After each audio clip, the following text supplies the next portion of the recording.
सुमन अर्पित करना चाहता हूं, क्योंकि हमारा इतिहास आज का नहीं है, हमारा इतिहास पुराना है। हमारे इस क्षेत्र के लोगों ने आजादी की लड़ाई के लिए संघर्ष किया था, और वो भी संघर्ष इतना कि उन्होंने कितने बलिदान दिए थे। ऐसे उन सभी बलिदानियों को मैं नमन करता हूं। मैं तो हमेशा बागड़ की इस धरती पर आता रहा हूं। प्रकृति की कोख में बसा ये बागड़ राजस्थान के मस्तक पर मुकुट के समान है, और मुकुट के समान इसलिए है क्योंकि यह क्षेत्र हरा भरा क्षेत्र है, पानी की प्रचुर मात्रा है। मैं इसलिए मेरे भाई और बहनों कहना चाहता हूं कि जब से हमारी 11 महीने हमारी सरकार को हुए हैं, अगर सबसे ज्यादा अगर मैं आया हूं तो इस बागड़ की धरती पर आया हूं, बागड़ की धरती पर आया हूं। इसलिए मैं कहना चाहता हूं, हमने अपनी सरकार की प्राथमिकता बागड़ की धरती को प्रथम स्थान दिया है। भाजपा की सरकार राजस्थान के विकास के लिए प्रतिबद्ध है, इसलिए हमने सरकार बनने के साथ हर एक क्षेत्र में प्रभावी तरीके से काम किए हैं। मैं आपको बताना चाहता हूं, और आपको मैं इसलिए बताना चाहता हूं कि 84 विधानसभा क्षेत्र में पानी के लिए हमने बजट की घोषणा की थी। मैं आपसे पूछना चाहता हूं, कोई मेरे पास गया था क्या? आप में से कोई गया था क्या? अगर उन जनप्रतिनिधियों से भी कहना चाहता हूं, मैं आपसे कहना चाहता हूं, आज तक वो जनप्रतिनिधि एक भी दिन मेरे पास नहीं आए, एक भी दिन मेरे पास नहीं आए। लेकिन मैंने 125 करोड़ की लागत से सोम कमला अम्मा भीखाबाई सागवाड़ा फीडर परियोजना की घोषणा की है। इसमें सागवाड़ा तहसील हेतु सोम कमला अम्मा बांध के अधिशेष जल को फीडर के माध्यम से लाया जाएगा। इससे माही के टेल तक पानी पहुंचेगा और 84 को इसका लाभ मिलेगा। उदयपुर के लिए देवास परियोजना, पूर्वी राजस्थान के लिए ERCP की योजना, शेखावाटी के लिए यमुना जल समझौता हमारी राजस्थान की पानी की प्राथमिकता रही है। अगर मैं रोजगार की बात करूं, क्योंकि युवाओं की बात आती है और मैं चाहता हूं कि युवाओं की बात आती है, तो आपने देखा होगा हमने 2 साल का कैलेंडर जारी किया है। हमने कहा है युवाओं से आप मेहनत करिए, आपको रोजगार मिलेगा। 5 साल में हमने 4 लाख सरकारी नौकरियों का वायदा किया है, और इस साल हमने पहली साल में 1 लाख नौकरियों का वायदा किया है। 33,000 नियुक्ति पत्र हमने दे दिए। आने वाले समय में लगातार आपको नियुक्ति पत्र हमारे युवाओं को मिलेंगे, और आने वाले समय में 1 साल में, आज मैं आपसे कह रहा हूं, 1 लाख नियुक्ति देने का काम हमारी सरकार करेगी। आपने देखा होगा कैबिनेट में अभी हमने 90,000 वैकेंसियों को मंजूरी दी है। मैं आपसे कहना चाहता हूं मेरे भाई और बहनों, मैंने जब मेरे पास आया कि चतुर्थ श्रेणी कर्मचारी के 60,000 पद खाली हैं, तो मैं आपसे पूछना चाहता हूं, ये 60,000 पद क्या 11 महीने में खाली हो गए? मैं आपसे पूछना चाहता हूं कि 11 महीने में खाली हो गए? ये रिक्तियां क्या 11 महीने की हैं? 23,000 सफाई कर्मियों की नियुक्तियां क्या 11 महीने की हैं? 7,000 ड्राइवरों की भर्तियां क्या 11 महीने की हैं? मैं उन सरकारों से कहना चाहता हूं जिन्होंने उस गरीब का और किसान का दर्द नहीं जाना, उन युवाओं का दर्द नहीं जाना। अगर ये 5 साल, 4 साल, 6 साल पहले अगर ये हमारे उन युवाओं को नौकरी दे देते तो इनका क्या जाता, मैं ये पूछना चाहता हूं, क्योंकि इनकी नीयत में खोट था। कांग्रेस ने हमेशा इसी तरह का काम किया है।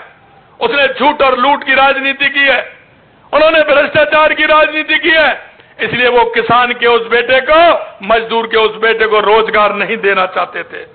मैं कहना चाहता हूं मेरे भाई और बहनों, हमने आपसे जब 11 महीने पहले हम आपको बीच में आए थे वोट लेने के लिए, वोट मांगने के लिए, हमारे संकल्प पत्र में हमने आपसे वायदा किया था कि हमारी सरकार आएगी तो 450 रुपए में सिलेंडर देगी। मैं आपको कहना चाहता हूं 15 दिसंबर को हमने शपथ ली थी हमारी सरकार ने, और 1 जनवरी को 450 रुपए में सिलेंडर करने का काम हमारी सरकार ने किया। यह मैं आपको बताना चाहता हूं। हमने सामाजिक सुरक्षा पेंशन जो 1,000 रुपए थी उसको 1150 रुपए का करने का काम हमारी सरकार ने किया। यही नहीं, हमारी आंगनबाड़ी की जो बहनें थी उनकी भी 15% पेंशन बढ़ाने का काम किया। हमारे चाहे सरपंच हो, पंचायत समिति के सदस्य हो, पंच हो, उन सभी का भत्ता बढ़ाने का काम हमारी सरकार ने किया। प्रधानमंत्री मातृ वंदन योजना के तहत गर्भवती एवं धात्री महिलाओं को दी जाने वाली राशि को 5,000 से बढ़ाकर 6,500 रुपए का काम हमारी सरकार ने किया। राजीविका के संकुल स्तरीय CLF की गतिविधियों का संचालन के लिए स्वयं के भवन की आवश्यकता हमने देखी और हमने उनकी घोषणा की और मैं इस प्रकार से उदयपुर के सांसद द्वारा सलूमर विधानसभा क्षेत्र में सकल संगठन भवनों के लिए भवन निर्माण की स्वीकृति हमने जारी की है। उसी प्रकार से 84 में भी होने वाली है, यह मैं आपसे कहना चाहता हूं। मैं एक बात और कहना चाहता हूं मेरे भाई और बहनों, इसका भी हमें गर्व है कि हमारे देश के यशस्वी प्रधानमंत्री नरेंद्र मोदी जी के नेतृत्व में आपने देखा होगा 15 नवंबर को, क्यों आने वाले 3-4 दिन बाद 15 नवंबर आ रहा है, 15 नवंबर को आदिवासी गौरव दिवस मनाने की घोषणा देश के यशस्वी प्रधानमंत्री नरेंद्र मोदी जी ने की। और मैं आपसे कहना चाहता हूं, हमारी सरकार भी हर क्षेत्र में 15 नवंबर को आदिवासी गौरव दिवस मनाने का काम करेगी और 15 नवंबर को मैं भी किसी जिले में आऊंगा और इसको धूमधाम से इस गौरव दिवस को हम मनाएंगे। आदिवासी कल्याण के लिए हमने आदिवासी युवाओं के कौशल विकास, शिक्षा और रोजगार के अवसर सुनिश्चित करे हैं। हमने TSP का जो फंड था 1,000 करोड़ रुपए का था, हमने उसको बढ़ा करके 1,500 करोड़ यानी कि 1,500 करोड़ का किया है। हमने वन अधिकार अधिनियम के तहत शेष रहे 2,566 प्रकरणों का निस्तारण किया है। माँबाड़ी कार्यकर्ताओं का मानदेय 10% बढ़ाया है। हमने 250 नए माँबाड़ी केंद्रों की स्थापना करेंगे, यह भी हमने घोषणा की है। हम जल्दी डूंगरपुर में डूंगर, बल्डा, बांसवाड़ा में बासिया, चारपोटा जैसे महान जनजातीय नायकों के स्मारक बनाने का काम भी हमारी सरकार करेगी, यह भी मैं बताना चाहता हूं। हम उदयपुर में बीरबाल का कालीबाई संग्रहालय का निर्माण करने जा रहे हैं। हमने राजकीय एवं अनुदानित छात्रावासों तथा आवासीय विद्यालयों के विद्यार्थियों को देमेज भत्ता 2,500 रुपए से बढ़ा करके वो भी हमने 3,000 रुपए किया है। प्रदेश में अनुसूचित क्षेत्र में निवासित जनजातीय परिवारों के समग्र विकास के लिए गोविंद गुरु जनजातीय क्षेत्रीय विकास योजना की गाइडलाइन तैयार कराने के लिए उस कमेटी का भी हमने गठन किया है। मैं आपसे एक ही बात कहना चाहता हूं, क्योंकि मैंने देखा था आपके यहां के अभी जो सांसद हैं, विधायक थे, पिछली बार मैं प्रदेश का महामंत्री हुआ करता था संगठन का, लेकिन जब मैंने देखा टीवी पर खबर चल रही थी कि एक आदिवासी विधायक को कांग्रेस की सरकार के इशारे पर उनको जाकर के घेर लिया है और घेर करके उनके साथ जबरदस्ती कर रहे हैं, उनको ले जाने का काम कर रहे हैं। मित्रों, मैं कार्यालय में बैठा था, जब मेरे को मालूम पड़ा तुरंत गाड़ी लेकर के मैं वहां से निकला और जब मैंने वहां जाकर के देखा राजकुमार रौत जी बाहर खड़े थे और उनकी गाड़ी की चाबी निकाल ली थी।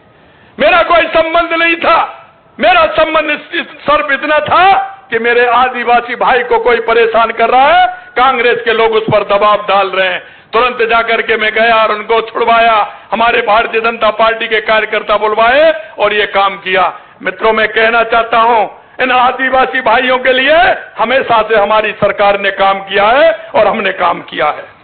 आज वो इस तरह की बात करते हैं।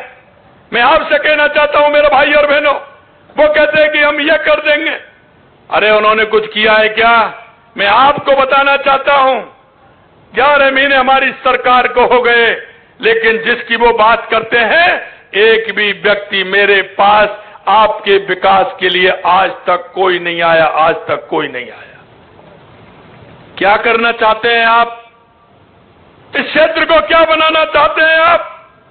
आदिवासी हितों के विरोधी लोगों की गतिविधियां हम छुपी नहीं है। हमें पता है यहां से योजना बनाकर लोगों को दूसरे स्थान पर भेजा जाता है और वहां के ब्रेन बात करके वापस लाया जाता है। मेरे भोले भाले आदिवासियों को इस तरह से मत करिए। मैं कहना चाहता हूं, हे मेरे मुल्क के मालिक, जरा उठ खड़ा हो और ऐसे स्वार्थी लोगों को जरा देख लो, जो उनके बच्चे, किसी का उदयपुर पढ़ रहा है तो किसी का जयपुर पढ़ रहा है, किसी का सीकर पढ़ रहा है तो किसी का कोटा पढ़ रहा है। लेकिन मैं कहना चाहता हूं, मेरे उस गरीब आदिवासी के मेरे भाई बहन को ये क्या सिखा रहे हैं, ये आपको देखना पड़ेगा, आपको देखना पड़ेगा। उनको क्या शिक्षा देना चाहते हैं? अरे आप तो अपने वोट के लिए गुजरात जाना चाहते हैं, आप गुजरात गए, वो मजदूर करते हैं, उनके पास जाते हैं, उनसे बात करते हैं। अरे भाई, जब यहां राजस्थान में रोजगार नहीं मिलेगा तो वो दूसरी जगह जाएगा। कभी आपने आदिवासी भाइयों की चिंता की है क्या?